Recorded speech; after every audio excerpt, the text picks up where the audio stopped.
Assalamu alaikum wa rahmatullahi wa barakatuh. Bonjour monsieur, dame. J'aimerais très bien vous parler dans cette petite vidéo sur les allégations ou prétentions du frère Paul Adrian à propos de la falsification du Coran. Alors je vais tenter de répondre à ces allégations et commençons par le premier point, à savoir. Le Coran dit bien que l'Injil, le vrai évangile, aurait été oublié, ignoré, mal interprété, mais il ne dit pas que le texte de l'évangile aurait été lui réécrit, corrompu ou falsifié. Alors, comme vous avez vu dans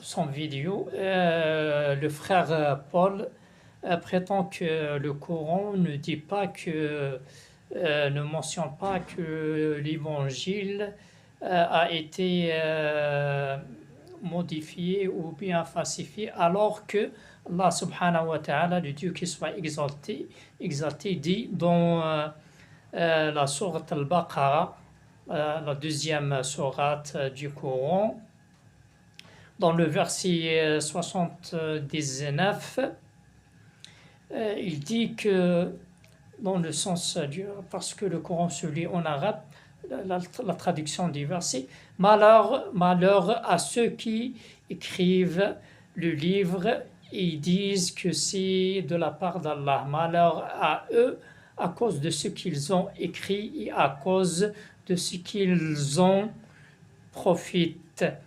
Donc le verset est très, très clair que l'évangile a été modifié et falsifié. C'est pourquoi Dieu a fait descendre le Coran après lui. Voilà. Qu'en est-il côté Coran? Dans le Coran, ces versets sont moins nombreux et moins longs. Mais sont-ils moins problématiques?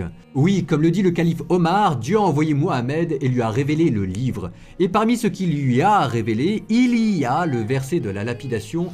Nous l'avons récité, nous l'avons connu, nous l'avons bien compris. Et l'envoyé de Dieu a lapidé, et nous-mêmes avons lapidé après lui. Oui, mais c'était sans compter les aléas de la vie campagnarde. D'après un hadith de Muslim, à la mort de Mohammed, une chèvre serait rentrée dans la maison de Aïcha et aurait mangé la feuille, faisant disparaître ce verset. À propos de ce point, on peut dire facilement que Aïcha, que la satisfaction du Dieu soit sur elle, était parmi les gens qui ont mémorisé le Coran pendant la vie du prophète, que le salut soit sur lui.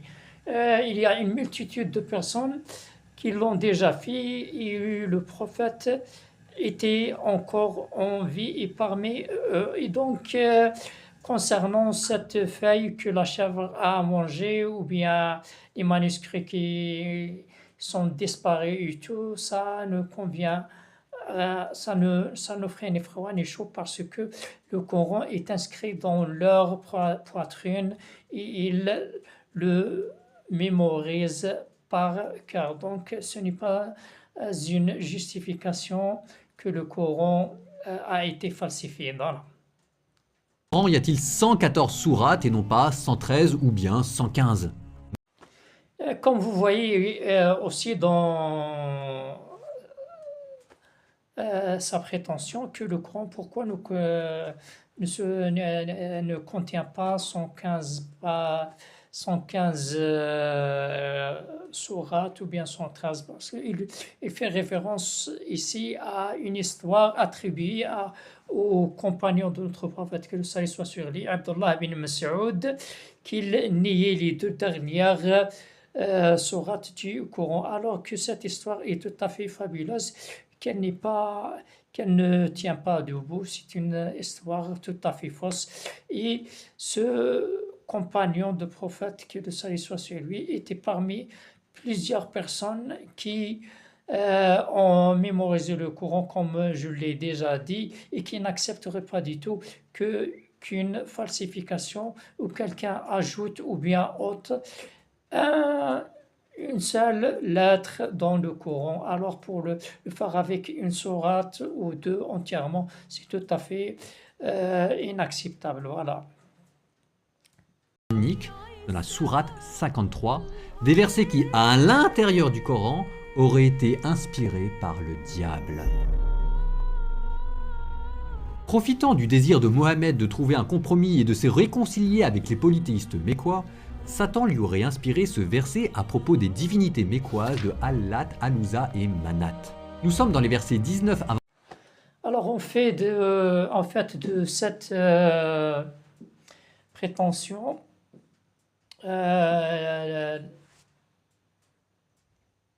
cette histoire ne tient pas debout, elle n'est pas juste, parce que les savants qui rapportent le hadith et qui te transmettent les biographies de notre prophète, que le salut soit sur lui, et ses compagnons, s'accordent à dire que cette histoire est fabuleuse et elle n'est pas juste. Mais même si on prétend, on dit par exemple que c'est une histoire véridique, Allah subhanahu wa ta'ala, le Dieu, dit dans le Coran, dans la surah numéro 22, surat al-Hajj, le verset 52, il dit, en le sens du verset, que chaque prophète, chaque messager d'Allah, le diable a tenté de lui insuffler de fausses révélations, alors que Allah subhanahu wa ta'ala, le Dieu, fait immédiatement disparaître ces fausses révélations et fixer ces vrais versets. Donc c'est impossible entièrement de falsifier le Coran.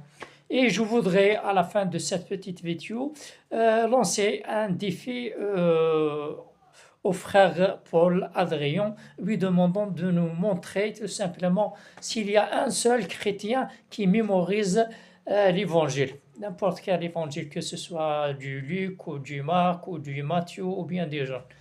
Une seule personne qui le mémorise.